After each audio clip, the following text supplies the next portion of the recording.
Hi there, welcome back to another week of Counter-Strike game and skin market update. This is SkinomiCS2 and this video covers the 21st to 27th of July 2025. We start with the usual Armory Pass update. Things are generally stable here despite the turbulence elsewhere in the market. The only highlight worth noting would be the Elemental sticker returns having dropped to be more in line with its historical average at about 125%. Moving on to Austin Major stickers. Contender team capsules moved to the top of the charts given the rising popularity of Tyloo stickers. Noting again, the 75% of sales should be quite close to happening, so I would hold off on these right now.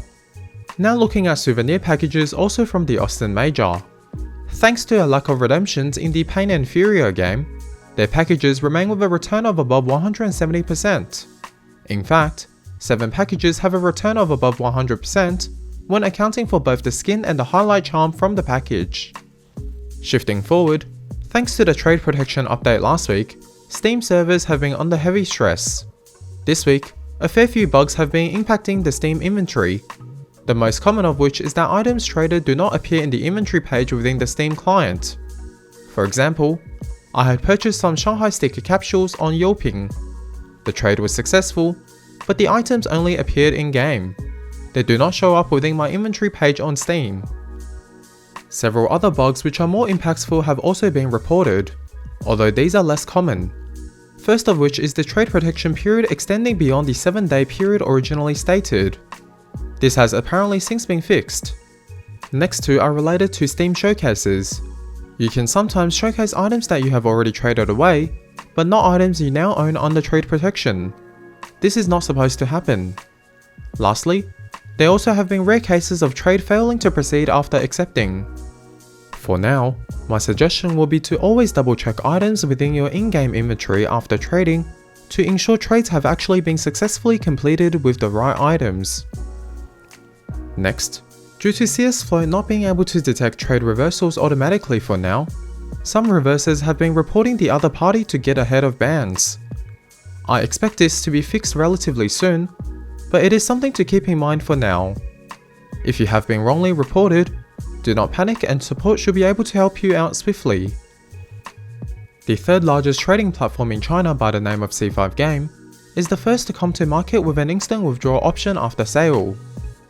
To qualify for this right, you need to be real name verified and an active member on the platform with a monthly trading volume above 300,000 Chinese yuan, which equates to about $42,000 US. It is possible that more platforms will come forward with a so-called whitelist system in due time.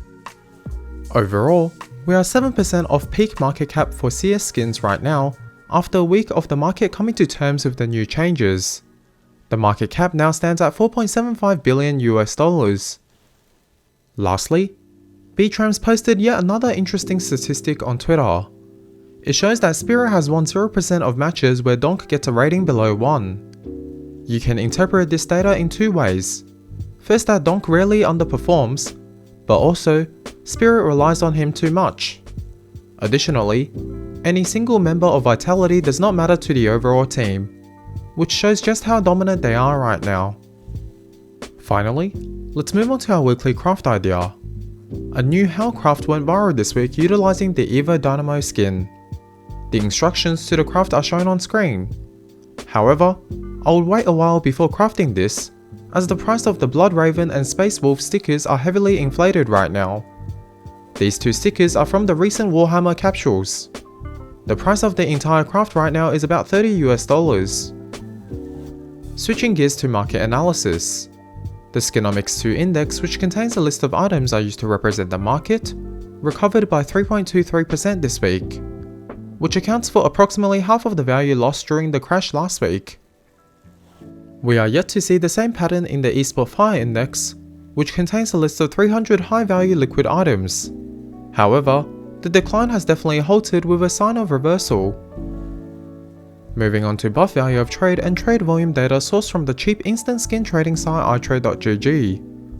Volumes and value of trade have recovered partially from last week. They are still below the rolling average within the past 30 days. With the total value and volume data sourced from SteamDT, the trend line is negative here as well, albeit to a minor degree when compared to buff volume alone. Now, let's break the skin market movements this week down into categories. Starting off with knives and gloves, the gloves have taken a harder hit last week. Subsequently, they have also recovered more than knives this week. Higher tiered weapon skins showcases an overall recovery story, with the M4 print stream increasing by almost 7% in the week. Agents are positive as well. Rixor saw a 15% rise, which puts it close to record highs. Last but not least, in the affordable weapon segment, we have seen mixed results here, indicating the continued lack of interest in cheaper items.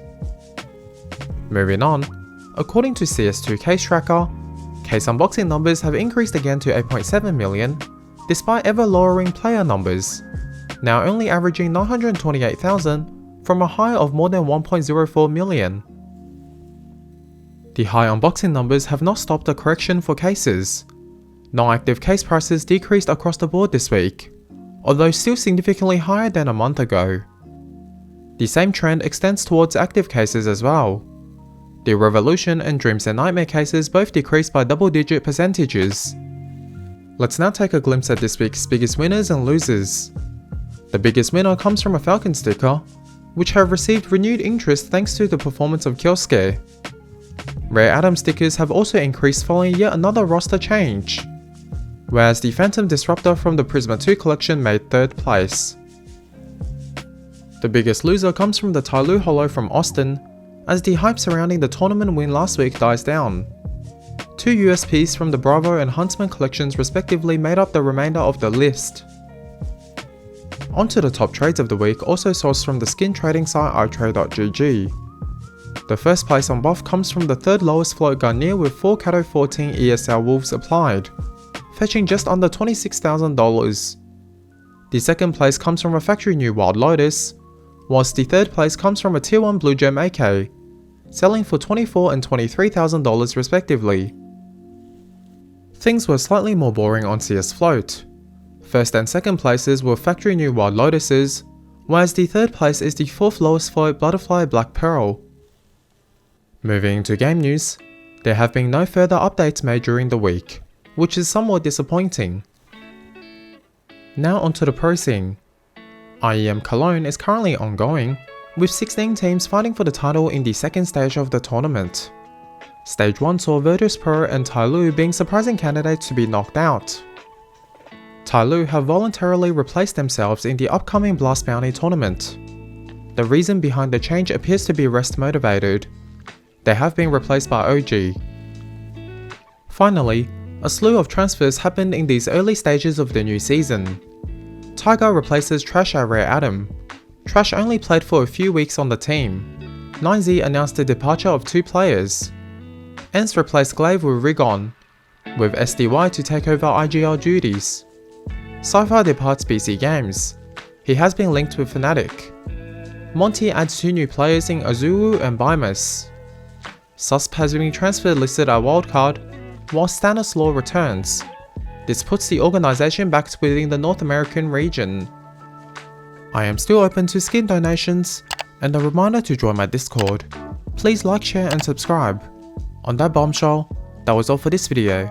Thank you very much for watching, and see you in the next one. Bye.